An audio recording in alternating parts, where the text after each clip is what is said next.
Sup noobs, Nihilism here. Today I want to talk to you about how I have found to most efficiently farm the legendary Eldan Gauntlets from dungeons. So what they are, if you don't know what they are, they're 5-socket legendary gloves that drop from finishing the 5-man dungeons veteran mode. It doesn't matter what metal, you have like a 5% chance to get them. Apparently, that's from my experience, that's what it is, and from other sources, that's what it is. So, yeah. So that this video is about that. So at the start of the run, you start off normal. You just fucking pull these small ads. Right here, easy peasy lemon squeezy, AoE them down. Oh, by the way, it's about this run right here is a 7-minute 39-second run. You can do it faster, as you'll see. We mess up, you can do it slower. We average about 9:30, I'd say 9 minutes 30 seconds. So right here, the tank, which is me, you just want to pull this pull and then that bird pull right there. You want to avoid the pull on the right that I actually pull right there. You don't want to pull that. And then you want to pull that storm caller right there that I pull. And then you want to jump up here, and you wanna reset the mobs that you pulled. The reason you want to pull the storm caller is, as you'll see in this run, is he bugs out and stops patrolling. If he doesn't bug out and stops patrolling, you have to wait for him to patrol and either try to bug him again or just kill him. So sometimes 1 or 2 players will die during this. You hopefully can res them from where you're standing here. You just wait for the mobs to reset. Make sure the healer has a dispel the debuff that the storm colors do, and then you're gonna pull the first boss. So the first boss is normal. You want someone with a CC break and 3 interrupts. Other than that, it doesn't really matter at all.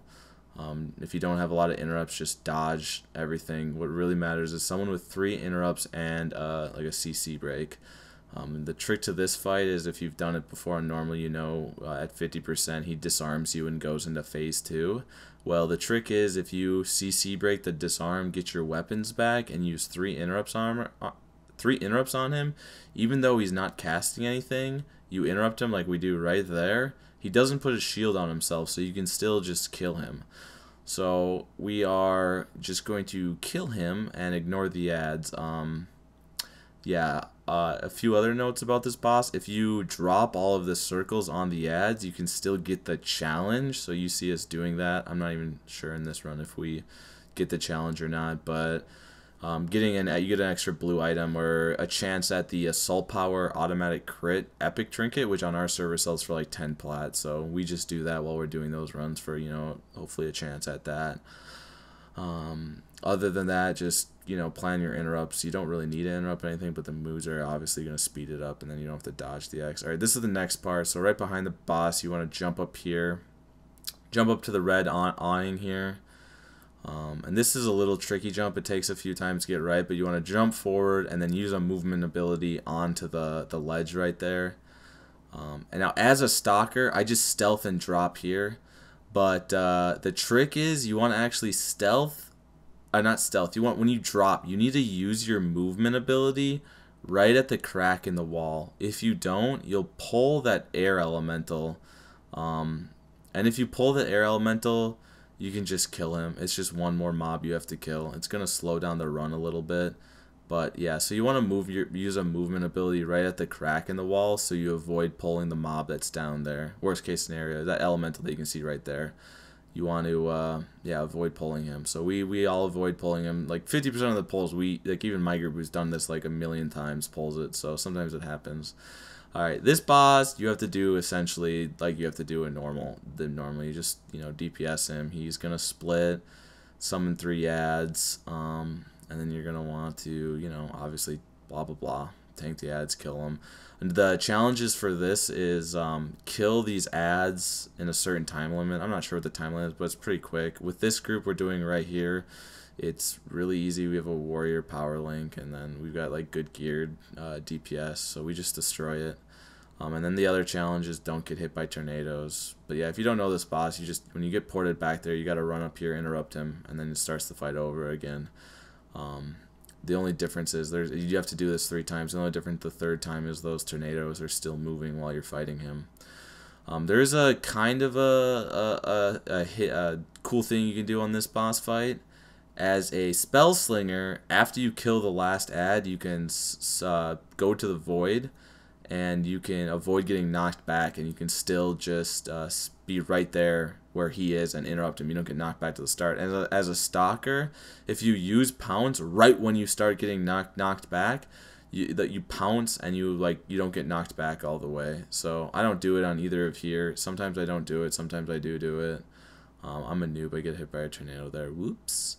So yeah, just kill the boss. We almost kill him in this move, but that's not important. You guys, most groups are obviously probably not gonna kill him when we don't kill him in the move. But so yeah, easy peasy. Kill that boss. Collect the loot.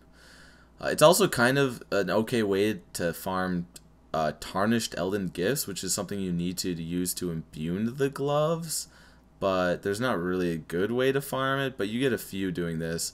So this is another jump right here. You want to jump on this brass thing that I'm trying to jump on.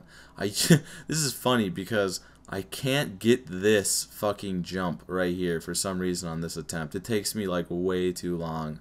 But yeah, you want to jump on that thing that I'm trying to jump on, and you want to do it better than I'm doing it right here.